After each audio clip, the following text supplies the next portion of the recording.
네, 이 시간 우리 다 같이 말씀 나누겠습니다. 함께 나누실 말씀의 제목은 끝은 반드시 있다. 끝은 반드시 있다라는 제목으로 함께 말씀 나눌 텐데요. 되게 아이러니하죠. 오늘 2022년도 첫 시간인데 첫 시간에 우리에게 주시는 말씀이 끝이 있다는 겁니다. 오늘 우리에게 주시는 말씀으로 받으시고 다들 이 한 해를 시작하시면 좋겠습니다. 서기 79년 8월 24일입니다. 실제로 많은 역사가들이 그렇게 기록하고 있기 때문에 실제로 있었던 일인데 어느 날 갑자기 터진 화산 폭발로 단 하루 만에 도시 전체가 완전히 사라진 그런 일이 있었습니다. 그것이 바로 그 유명한 폼페이입니다.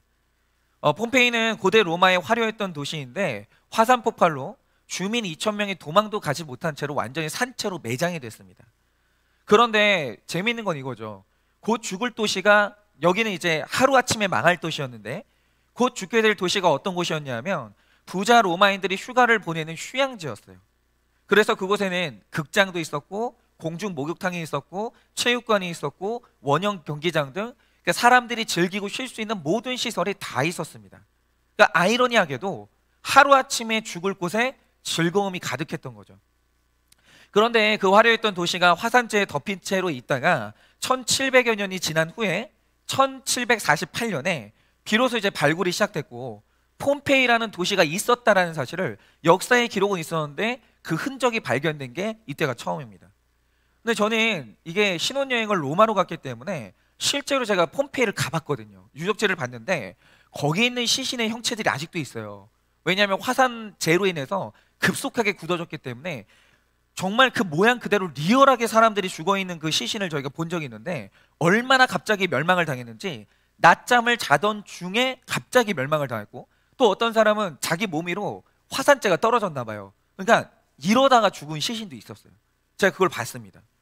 즉 이 역사의 현장, 생생한 역사의 현장을 통해서 우리에게 말씀하시는 하나님 음성이 뭐냐면 모든 것은 끝이 있다는 거예요. 모든 것은. 그러니까 지금 뭐 저 후지산도 조금 있으면 폭발한다고 하는데 모든 것은 끝이 있죠. 그리고 요즘에 저희가 잘 계속해서 듣게 되는 게 뭡니까? 한동안 뭐 지금 부동산 시장이 막 어마어마했습니다. 막 몇십 배씩 오르면서 막 난리가 났었는데 드디어 부동산이 이제 오르던 그 상승기가 끝났다고 합니다. 그리고 또 이제 다시 하락으로 이제 접어들고 있는데 여러분 모든 것은 다 끝이 있다라는 거죠.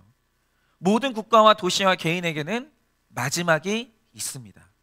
종결해야 돼요. 그러나 이 세상에 영원한 것이 있는데 영원한 것이 뭐냐면 복음은 영원할 것이고 우리가 이 땅에서 살았던 기록은 안 지워져요. 그거는 뭐 내가 잊혀졌다고 지워지는 거 아닙니다. 그거는 이 땅에 하나님 나라에 영원히 기록되어 있어요. 여러분 우리가 하나님 만나는 날 하나님은 두 가지 책을 우리에게 보여주시는데 하나는 생명책, 구원받은 자의 이름이 적혀있는 생명책이 있고 또 하나가 책들이 있어요. 그건 내가 이 땅에 살면서 어떤 행적을 했고 어떤 그 결정을 했는지 모든 삶의 기록이 완전히 다 기록된 책들이 있다는 거죠. 이런 우리가 이 땅에서 살았던 모든 기록은 영원할 것이고 하나님은 영원할 것입니다. 그 외에는 다 끝나요. 다. 그런데 이 끝에 대해서 사탄이 주는 메시지가 있습니다.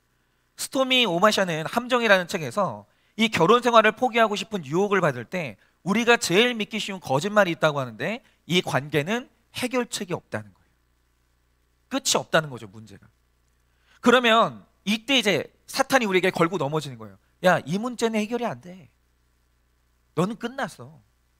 그러면 이 말에 속아 넘어갈 때 모든 사람들이 내리는 결론이 뭐냐면 이혼이 탈출구가 되는 거죠.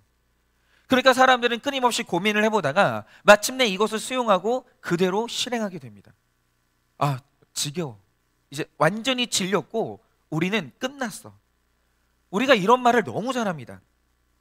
그리고 내 인생이 끝났다라고 하면 그때 사람들은 또 자살하는 거죠. 그러니까 끝이 뭔지 끝에 대해서 제대로 해석하지 못하면 온갖 부정적인 반응들이 다 쏟아지는 거예요. 자살도 끝났으니까 하는 거고 이혼도 끝났으니까 하는 거예요. 끝을 제대로 해석하지 못하면 이런 일들이 일어나는 거죠. 그러나 여러분 오늘 우리가 이 구속사적인 관점으로 생각해야 될 게 이겁니다. 우리는 흔히 부도가 나요. 질병이 납니다.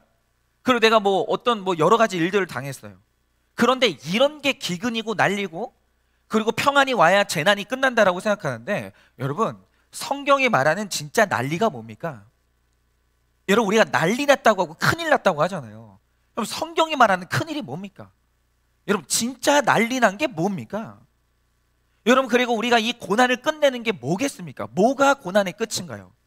그래서 오늘은 이 끝에 대해서, 하나님이 끝났다라고 할 때 이 끝이 무엇인지 이 끝에 대해서 생각을 해보겠습니다. 그러면 성경이 말해주는 끝이 뭐냐? 첫째로 종말은 반드시 옵니다. 6절입니다. 난리와 난리 소문을 듣겠으나 너희는 삼가 두려워하지 말라. 이런 일이 있어야 하되 아직 끝은 아니니라. 여러분, 이 구절 기가 막힙니다. 난리가 나고 뭐 소문이 들리는데, 그런데 끝이 아니래요. 그게 난리의 소문을 듣겠지만 두려워하지 말라고 합니다. 왜냐하면 이 일은 있어야 되는 일이지 끝이 아니라는 거예요. 인생에서 만나는 고난과 실패는 그건 끝났다는 사인이 아니에요. 절대 속으시면 안 됩니다. 성경이 분명히 말합니다. 그것은 끝이 아니에요. 여러분, 처처에 7절 8절입니다. 민족이 민족을, 나라가 나라를 대적하여 일어나겠고 곳곳에 기근과 지진이 있으리니 이 모든 것은 재난의 시작이니라 라고 합니다. 여러분, 지금 처처에 기근과 지진이 있습니다. 자녀들이 내 마음을 흔드는 거예요. 자녀 문제가 내 삶을 흔드는 거죠. 질병이 내 삶을 흔듭니다. 금전적인 문제가 나를 흔들어요. 그런데 지금 이 땅에서 우리에게 오는 고난은 나를 세우는 시작이지 끝이 아니라고 분명히 말씀하십니다. 그런데 지금 제자들에게는 난리가 온 게 아니라 그런 일이 있을 거라고 소문만 들었어요. 지금 온 건 아니에요. 당한 것도 아니에요. 소문만 들은 거죠. 누가 그런 일을 당했대, 누구 자녀가 이런 일을 당했대, 누가 질병에 걸렸대, 불치병에 걸렸대, 소문을 듣는 거예요. 근데 우리는 소문만 들어도 무서운 거예요. 그래서 이 구속사의 복음이 듣기가 힘든 거예요. 제가 이제 앞으로 장차당할 환난에 대해서 여러분들이 증언해 준 것을 저는 이제 전달하거든요. 저는 제가 이제 설교자로서 하는 중요한 일 중에 하나가 유통이라고 생각하거든요. 다른 분들의 사연을, 여러분 앞으로 우리 삶에도 이런 일이 있습니다 라고 제가 소문을 내주는데, 그것도 듣기가 싫은 사람들이 있어요. 여러분, 우리가 2년 동안 경험한 게 뭡니까? 정말 전 세계적으로 팬데믹이 덮쳤습니다. 그래서 우리가 고통을 받았는데, 주님이 말씀하시는 게 보면 그건 있어야 될 일이라는 거예요. 끝나는 사건이 아니라 있어야 될 일이라는 거죠. 그러면 우리는 있어야 될 일이 왔구나, 그렇게 생각하면 되는 겁니다. 그런데 우리는 이런 사건이 우리에게 찾아오면 끝날 것 같아가지고 너무 두려운 거예요. 너무. 이혼을 하면 뭐 돈이 없어서 굶어 죽을까 봐 두렵고, 자식에게 문제가 생기면 나중에 이 자녀의 인생이 끝날까 봐 그게 너무 두렵고, 여러분, 이런 식으로 모든 현상을 내 중심으로 생각하니까 다 두려운 거예요. 두려워하지 마시라는 거죠. 그런데 말씀과 구원을 중심에 두고 생각하면 어떤 재앙도 있어야 되는 일이고, 그게 구원의 시작이에요. 있어야 될 일입니다. 그런데 하나님이 허락하신 일들을 있어야 될 일로 여기지 않고 이게 내 인생의 끝이라고 생각하니까 두려운 거예요. 여러분, 그렇지 않습니다. 하나님이 허락하신 일이에요. 구원에 필요하기 때문에 하나님이 허락하셨다라는 거죠. 그러니까 함부로 끝이라고 단정하지 마시고 두려워하지 마시라는 겁니다. 그러니까 오늘 우리가 이 새해 아침에 우리가 반드시 세워야 되는 이 관점과 가치관이 있는데, 그게 뭐냐면 일단 고난은 끝이 아니라는 거예요. 여러분, 지금 여러분의 가정에 어떤 큰일이 났습니까? 어떤 난리가 났습니까? 제가 분명히 말씀드립니다. 끝이 아닙니다. 에이코. 끝이 아니니까 절대로 거기서 절망하거나 시험 들지 마십시오. 두 번째로, 종말이 오면 사랑이 식어집니다. 9절입니다. 그때의 사람들이 너희를 환난에 넘겨주겠으며 너희를 죽이리니 너희가 내 이름 때문에 모든 민족에게 미움을 받으리라 라고 하십니다. 그러니까 난리와 기근과 지진의 소문 때문에, 부도와 실직 때문에, 병에 걸렸기 때문에, 돈이 없음 때문에 환난이 시작되는데, 이때 우리 믿는 사람들이 예수님의 이름 때문에 미움받고 죽임을 당한다라는 거예요. 그러니까 미움받는 것도 끝은 아니에요. 이것도 있어야 될 일입니다. 그럼 왜 미움을 받는가? 10절입니다. 그때 많은 사람이 실족하게 되어 서로 잡아주고 서로 미워하겠으며.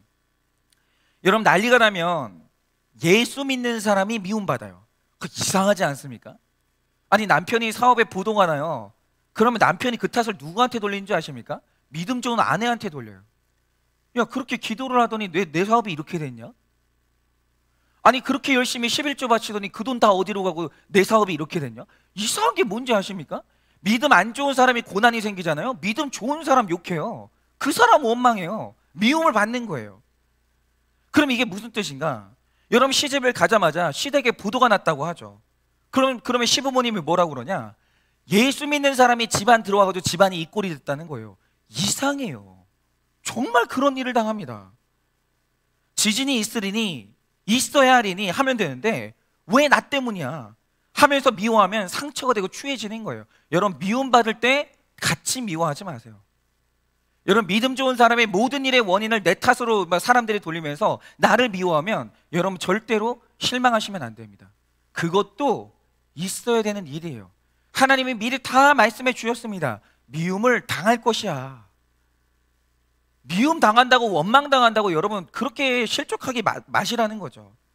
여러분, 지금 그 집을 구원하기 위해서 부도가 났으므로 예수님을 위해서 미움을 잘 당해야 돼요. 너 때문이라고 하면 맞다고 하십시오. 맞아요. 예수 믿고 구원받기 위해서 하나님이 부도의 사건을 주신 거예요. 그러니까 저도 진짜 신기한 게 뭐냐면, 신학교에 오지 않습니까? 사람들이 신학교에 딱 오면 신학교에서 제일 많이 듣는 말이 뭔지 아세요? 그전에는 우리 집이 엄청 잘 살았다는 거예요. 부자였다는 거예요. 근데 내가 신학교에 오고 우리 집이 망했다는 거예요. 그런 얘기를 얼마나 많이 듣는지 아십니까? 여러분, 그런데 왜 그런 일이 일어났겠어요? 여러분, 하나님이 그 목회자 하나를 세우기 위해서 하나님이 이런저런 고난을 주시는 거예요. 그러면 집안 사람들이 그럴 수 있죠. 네가 신학하는 바람에 우리 집이 이렇게 됐다고. 그럼 잘 당하라는 거예요. 있어야 될 일입니다. 난리가 나고 지진과 기근이 있을 때 예수님의 이름 때문에 미움받는 사람이 있어야 돼요. 그 환난당한 공동체에서 예수의 이름을 위해 미움받는 공동체는 있어야 되는 겁니다. 그런데 혼자서는 이 미움을 감당을 못해요. 공동체가 꼭 필요합니다. 그래서 함께 위로하고 함께 가야 돼요. 여러분, 예수 이름을 위해 미움받는 우리에게는 리더십이 있다라는 거죠. 내가 왜 미움을 받냐고, 왜 나만 가지고 이러냐고 따지지 마시고, 예수 이름을 위해서 미움을 받을 때 우리의 종말이 구원의 사건으로 이어지는 거예요. 여러분, 잘 견디십시오. 여러분, 한 성도님이 이런 글을 쓰셨는데요, 한번 들어보십시오. 나보다 더 나를 잘 아신다는 주님이 내가 외로운 걸 이렇게 싫어하는데 왜 나를 외롭게 하시는가? 고난은 축복이 아니고 고통일 뿐이다. 교통사고로 허리 통증을 앓고 있는 재혼한 남편이 이혼을 요구했고, 데리고 들어간 딸은 카드 절도에 가출을 했다. 남편에게 한 달만 교회에 가보자 해서 데려왔지만 여전히 이혼을 요구한다. 이혼을 하기로 최종 결정을 하고 이삿짐을 싸려니 외로움이 사무쳐서 부모님과 언니가 있는 하늘나라에 가고 싶은 마음뿐이다. 남편 대신 딸이라도 내 옆에 있으면 좋으련만 아무도 내 옆에 있기를 싫어한다. 하나님은 왜 다른 사람만 사랑하시는가? 왜 하나님은 나를 사랑하지는 않는 것인가? 여러분, 지금 이분의 고백을 들어보면 책망하고 싶은 마음은 없어요. 얼마나 힘들겠습니까? 여러분, 이런 분들은 반드시 공동체에 있어야 돼요. 얼마나 힘들겠어요. 그런데 이분의 고백을 들어보면 분명히 관점은 잘못됐습니다. 이 고백을 들어보면 결혼의 목적 자체가 잘못됐어요. 내 외로움을 해결하기 위해서 결혼을 한 거예요. 여러분, 외로워서 결혼하면 큰일 납니다. 진짜 내 외로움을 해결하기 위해, 도망가기 위해서 그런 식으로 결혼을 도피처로 생각하잖아요. 큰일 납니다. 우리 청년들 잘 들으세요. 외로워서 아무나 내 옆에 누구 좀 있었으면 좋겠다 그러면서 아무나 한 명 끌어당기잖아요. 그게 재앙이 되는 거예요. 결혼은 그런 식으로 하는 게 아닙니다. 분명한 가치관과 목적을 가지고 해야 되는 게 결혼이에요. 여러분, 내가 배우자를 도울 수 있을 때 하는 게 그게 결혼이에요. 여러분, 결혼은 도우려고 하는 거예요. 받으려고 하는 게 아닙니다. 그러므로 결혼을 해놓고, 목사님 저는 왜 맨날 섬겨야 돼요? 언제까지 제가 섬겨야 돼요? 저는 딸을 키우려고 결혼한 게 아니에요. 목사님 저는 아들을 키우려고 결혼한 게 아니에요. 잘못된 말이에요. 그러려고 결혼한 거예요. 여러분, 더욱이 총과는 달리 재혼은 둘이 같이 쌓은 추억의 박물관이 없기 때문에 수 틀리면 내 돈 다 쓴다 싶어가지고 당장에 이혼을 결정합니다. 그래서 재혼은 수천 번을 고민하라고 하는 거예요. 왜냐하면 재혼은 아프리카 선교보다 훨씬 힘들거든요. 굉장히 복잡한 이해관계가 너무 많이 얽혀 있는 거예요. 해결할 수가 없는. 그래서 그냥 옆에 있는 분 고쳐 쓰세요. 그게 훨씬 편해요. 그냥 사세요. 그냥 뭘 그걸 해결하고 또 뭐 그러지 마시라는 거죠. 여러분, 그럼에도 불구하고 또 사람의 사랑을 구하다가 사랑이 식어지는 일을 경험했다면 나의 구원을 위해서 있어야 될 일로 여기시기를 바랍니다. 여러분, 예수 이름을 위해서 미움을 받아야, 그래야 상처가 안 돼요. 다시 말씀드립니다. 내가 왜 이런 결혼해서 시련을 왜 겪고 있나, 내가 결혼 잘못했다, 이러지 마시고 이게 시작이라고 해석하셔야 돼요. 나를 세우는 시작이구나, 내 구원의 시작이구나. 그러면 이 끝의 사건이 구원의 시작이 되는 거예요. 11절입니다. 거짓 선지자가 많이 일어나 많은 사람을 미혹하겠으며. 여러분, 욕을 먹으면서 나로서는 아무것도 할 수 없다는 것을 깨달았다면 주님이 왕노릇 하시도록 이제 말씀으로 돌아가셔야 돼요. 제발 사람의 가치관으로 싸우지 좀 마세요. 내가 너를 바꿔보겠다고 그렇게 우격다짐하지 마시라는 거죠. 왜 이런 사건이 왔는지 말씀으로 가세요. 거기서 예수님 만나셔야 돼요. 어떤 경우에도 내 부족함을 보는 것이 예수의 이름을 위해 미움받는 아주 좋은 방법이에요. 그런데 내 죄는 보지 못하면서 내가 잘난 줄 알면 거짓 선지자가 그때부터 미혹해하는 거예요. 그래, 이혼해라. 네가 뭐가 부족해가지고 그러고 살고 있냐, 네가 뭐 잘못했니? 이혼해, 때려쳐, 그만둬. 다 거짓 선지자예요. 다 거짓 선지자. 내 죄를 보지 못하면 그때부터 거짓 선지자에게 반드시 미혹이 됩니다. 12절입니다. 불법이 성함으로 많은 사람의 사랑이 식어지리라. 그러니까 우리가 이제 고난을 당하잖아요. 그럼 많은 사람들이 거짓 선지자의 말에 속고 싶어 해요. 네 잘못이 아니야, 그러지 마, 자책하지 마, 이런 식으로 우리가 속고 싶어진다는 거죠. 그래서 거짓 선지자에게 미혹되어서 대학만 갈 수 있다면, 취직만 할 수 있다면, 그러면서 불법으로 넘어가는 거예요. 여러분, 거짓 선지자는 나를 위로하는 척하면서 우리를 불법으로 끌어당깁니다. 자녀를 위한다고 불법을 저지르면 그것은 진리가 아니기 때문에 부모 자식 간의 사랑이 그때부터 식어버리는 거예요. 그러니까 뭐 그런 거죠. 뭐 가난도 잘 당해야 되거든요. 그런데 가난이 오니까 그걸 당하기 싫으니까 거짓 선지자들이 찾아오는 거예요. 야, 빚내가지고 빨리 여기 투자해. 이거 투자하면 한 방에 해결돼, 한 방에. 그런 식으로 거짓 선지자들은 우리가 고난당할 때 찾아온다라는 거죠. 거기에 속게 되면 그 다음부터 사랑이 식어지는 거예요. 여러분, 불법으로 넘어가시면 안 됩니다. 하나님의 말씀으로 그것을 타고 넘어가야지, 불법으로 해결하려면 이 사랑이 식어지는 지름길이에요. 여러분, 값싼 구원은 없습니다. 구원의 값이란 사랑인데, 사랑의 희생을 치르지 않은 어떤 것도 올바른 결과가 아니에요. 사랑이 식으면 전하지 못하고, 전하지 않으면 사랑이 식을 수밖에 없습니다. 여러분, 자녀가 사고를 쳤습니까? 사랑으로 나가야 돼요. 정말 끝까지 사랑해야 됩니다. 여러분, 배우자가 사고 쳤습니까? 끝까지 사랑으로 가셔야 돼요. 끝까지. 다른 방법은 다 거짓 선지자의 미혹이에요. 불법입니다. 여러분, 사랑으로 가셔야 돼요. 여러분, 교우가 나한테 이 실망을 주고 내 마음에 상처를 줬습니까? 사랑으로 가셔야 되는 거예요. 그런데 여러분, 진짜 사랑이 뭐겠습니까? 우리가 복음을 전하지 않으면서 가족 사랑이 됩니까? 그런 사랑은 돈 떨어지고 지위 떨어지고 환경이 바뀌면 다 식는 거예요. 복음을 전하고 희생을 치르고 남을 도와주는 사랑만이 영원합니다. 이타적으로 가야 돼요. 복음과 이타심, 이 두 개가 정답이라는 거죠. 이게 사랑이에요. 그러나 구원과 상관없이 그저 내 식구밖에 모르는 사람은 반드시 난리의 소문을 듣게 됩니다.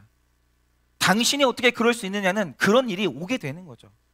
그런데 이 모든 일은 있어야 될 일입니다. 당해야 될 일이에요. 만약에 내가 사랑이 없어서 당하는 사건이 왔다, 있어야 될 일이에요. 이타적으로 살지 못해서 당하는 사건이 왔다, 있어야 될 일입니다. 적용 질문 드립니다. 있어야 될 일로 여기지 않으면 사랑이 식어져서 시험에 빠져 잡아 죽이고 미움받을 일이 있습니다. 요즘에 그런 일이 너무 많아요. 그 아내가 남편이 주식 투자를 해가지고 다 날렸다는 거예요. 근데 이게 그리스도 안에서 있어야 될 일이라고 해석하지 않으면 상대방이 미워서 죽는 거예요. 있어야 될 일로 여기지 않으면 사랑이 식어져서 시험에 빠져 잡아 죽이고 미움받을 일이 있습니다. 어떻게 이런 일이 생겼는가 하는 일은 무엇이 있습니까?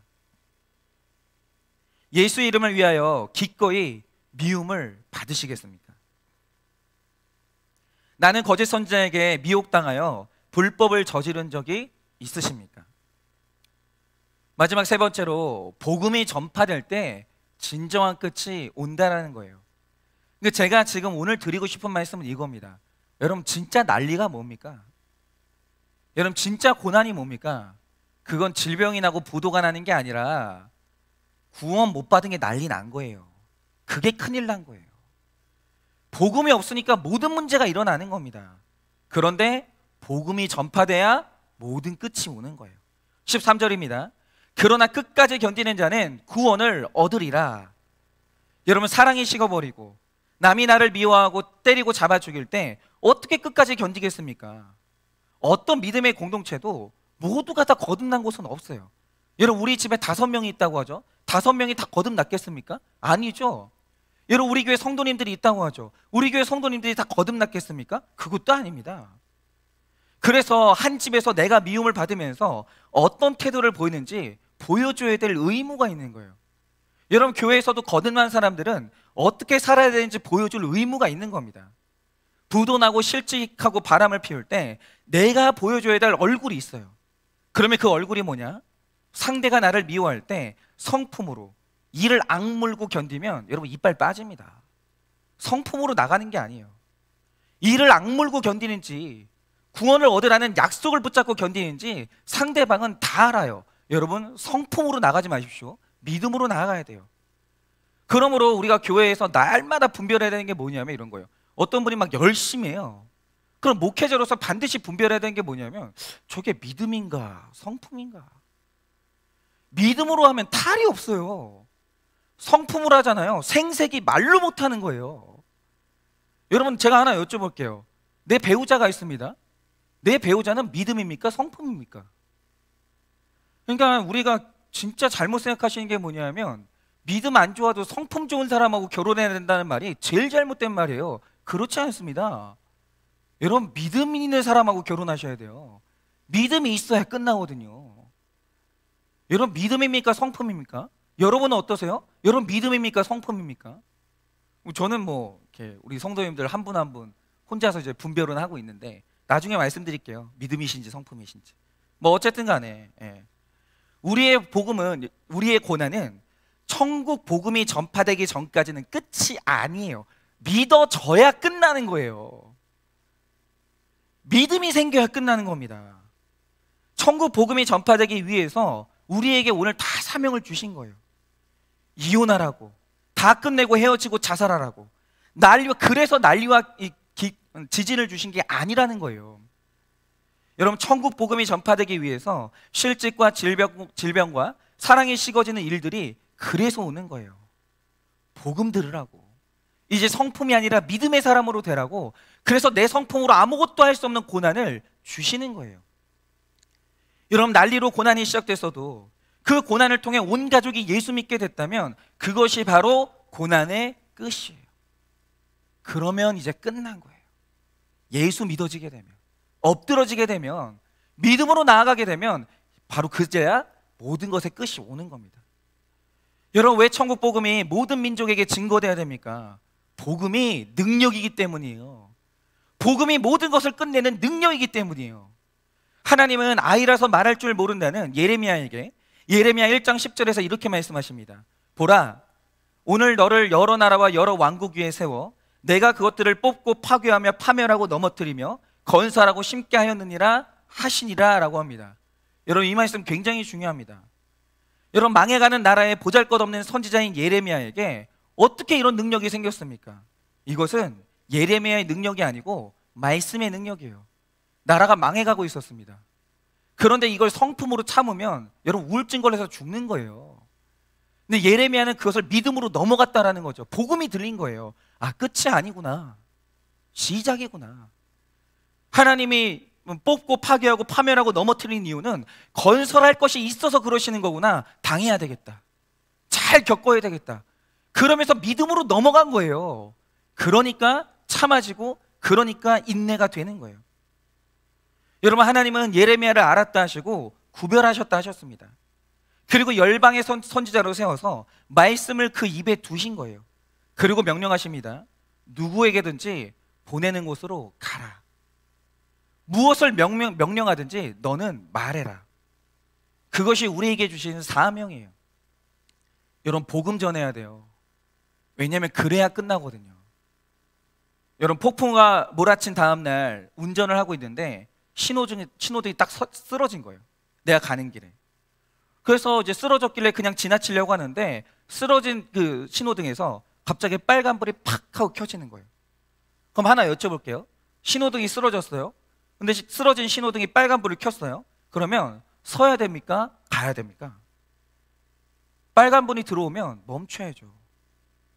여러분, 이렇게 넘어진 신호등이라도 누워 있어도 사명 감당할 수 있는 거예요.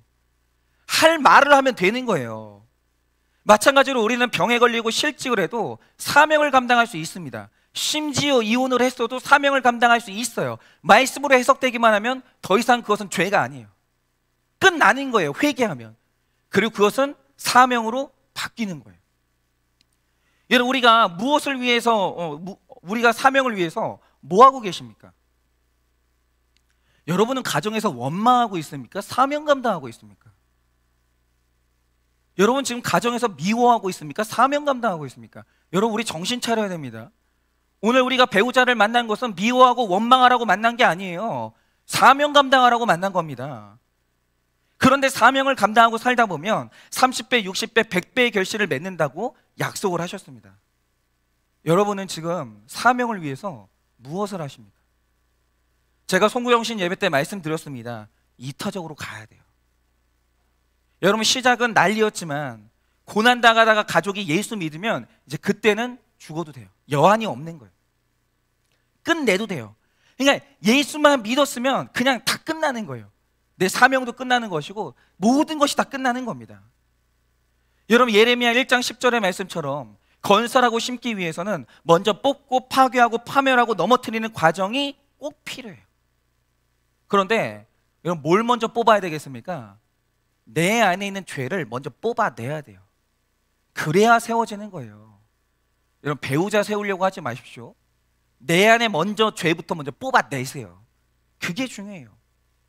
여러분, 난리와 지진은 나를 건설하고 심기 위해서 있어야 될 일이에요.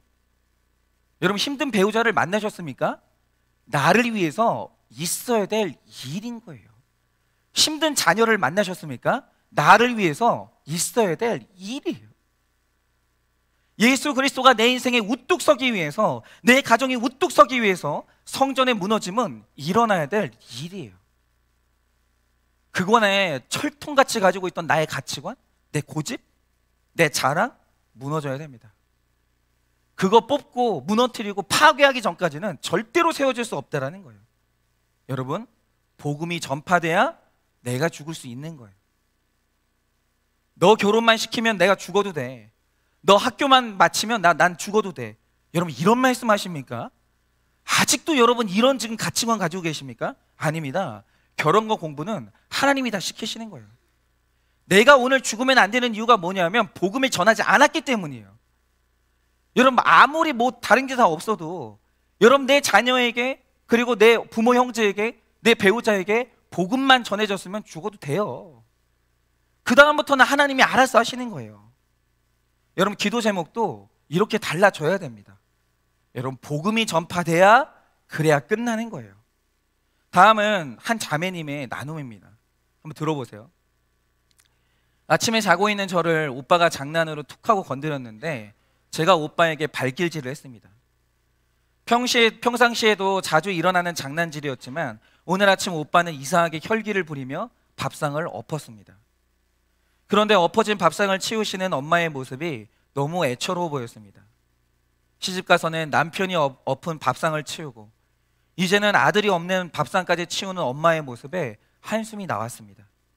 그리고 엄마의 인생이 너무 구질구질해 보였습니다. 그걸 왜 엄마가 치워? 밥상을 엎은 사람이 치워야지 하면서 오빠가 미워서 엄마를 거들어주지도 않았습니다.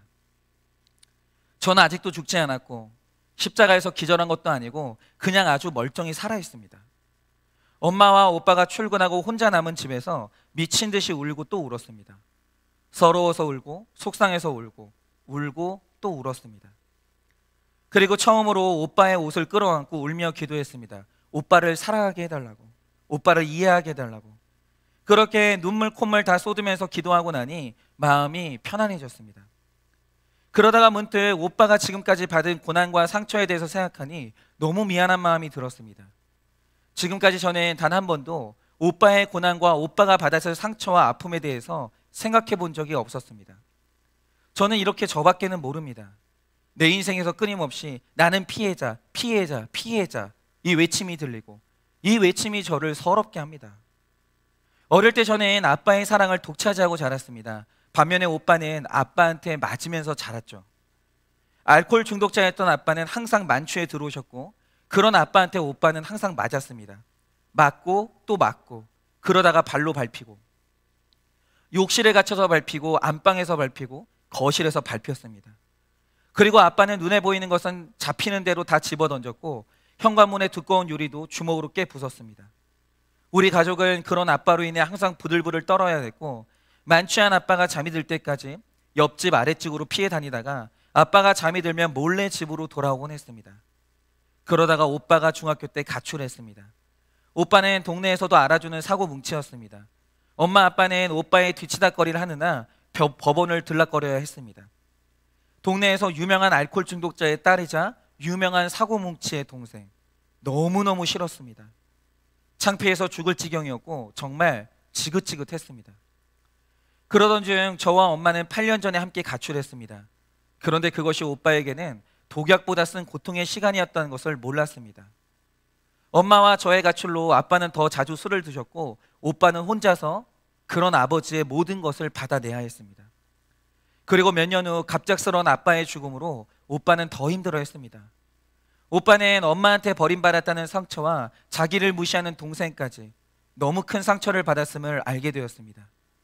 저는 하나님 안에서 오빠를 많이 사랑하고 있다고 생각했습니다. 오빠의 구원을 위해 제가 애통해하고 있는 줄 알았습니다. 그런데 저는 오빠를 사랑한다면서 제 안에 아직도 오빠를 미워하는 죄가 있고 오빠의 잘못만 보입니다. 제가 아직도 어둠 속에 거하고 있습니다. 이제는 주님 안에서 오빠를 진실로 사랑하기 원한다고, 오빠의 구원을 위해서 애통하기 원한다고, 주님 안에서 오빠가 받은 상처가 치유되기를 원한다고, 혼자서 아파했을 오빠가 이제 주님 안에서 회복되기를 원한다고 간절히 기도합니다. 이제는 날 위해 수고하는 오빠한테 너무 미안한 마음뿐입니다. 오빠의 아픔을 조금이라도 깨닫게 해주시는 주님, 너무 감사하고 사랑합니다. 이제는 주님의 십자가 위에서 완전히 죽어지길 기도합니다. 오늘 사건을 통해 저의 신앙 고백을 다시 바로 세우시는 주님께 감사를 드립니다 라고 했습니다. 여러분, 이 자매는 예수의 이름을 위해서 받는 그 미움 때문에 이 사건이 해석되기 시작했습니다. 여러분, 예수 그리스도가 이 가정에 우뚝 서는 사건이 바로 이런 사건이 되는 것이죠. 여러분, 아무리 미움을 받아도 상처가 독이 되지 않고 자꾸 씻겨져 나갈 거예요. 뭐냐면 끝이 해석되면, 왜 이런 난리와 지진이 왔는지 해석이 되면 그때 상처는 해결이 된다는 겁니다. 오빠가 나의 거룩을 위해 수고함을 볼 수 있기 때문에 이 고난은 구원의 사건이 되는 것이죠. 여러분 사건 삶 가운데서 난리가 난 자녀의 문제가 이렇게 해석이 되십니까? 여러분의 삶 가운데 난리가 난 내 배우자의 사건이 해석이 되십니까? 성품으로 나가시면 안 됩니다. 이해되지 않아도 참아야지, 내가 그냥 넘어가 줘야지. 여러분, 이러면 암 걸리는 거예요. 그러다 이빨 다 나갑니다. 이 악물고 참다가 말씀으로 해석하셔야 돼요. 오늘 말씀이 분명히 말합니다. 난리와 이 지진은 끝이 아니라는 거예요. 그것은 세워지기 위한 하나님의 시작이고 복음이 증거되면 끝나는 거예요. 적용 질문 드립니다. 복음이 전파되기 위해 무엇이 무너지고 뽑히고 파멸되었습니까? 복음이 전파되기 위해 무엇이 무너지고 뽑히고 파멸되었습니까? 내가 심기기 위해, 우리 가정을 건설하기 위해 끝까지 견뎌야 할 일은 무엇입니까? 천국 복음이 전파될 때까지 헌신해야 될 일은 무엇입니까? 말씀을 맺겠습니다. 찬양팀 나와주시고요.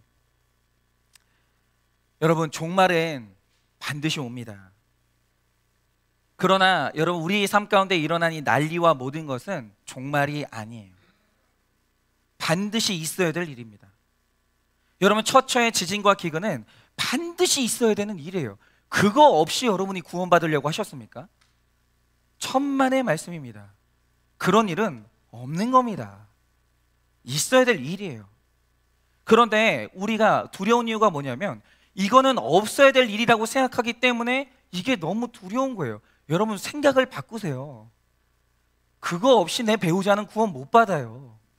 그거 없이 내 자녀는 구원 못 받아요. 그리고 그 난리가 없으면 나도 구원 못 받습니다. 그것은 있어야 되는 일이에요.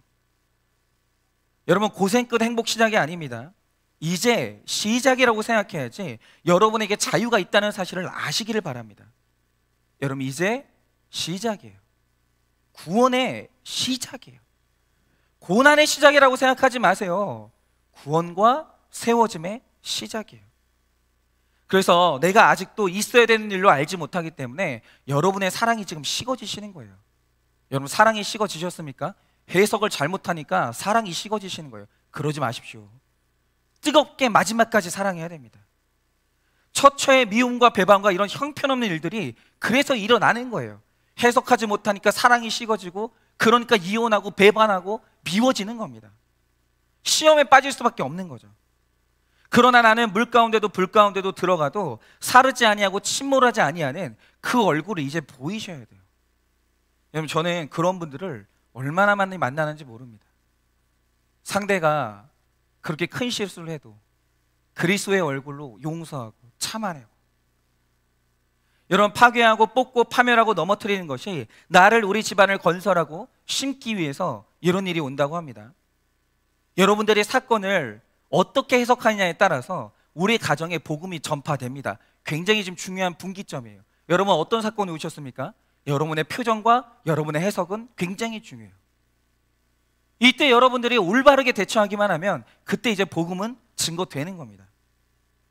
이 모든 사건의 결론으로 내가 주님을 사모하는 인생이 되는 것이 인생의 결론인 것입니다. 그렇게 오늘 우리에게 다가오는 끝을 잘 해석하셔서 우리 올해 마지막 송구영신 예배 드릴 때는 우리의 아름다운 간증이 울려 퍼지기를 예수님의 이름으로 축원합니다.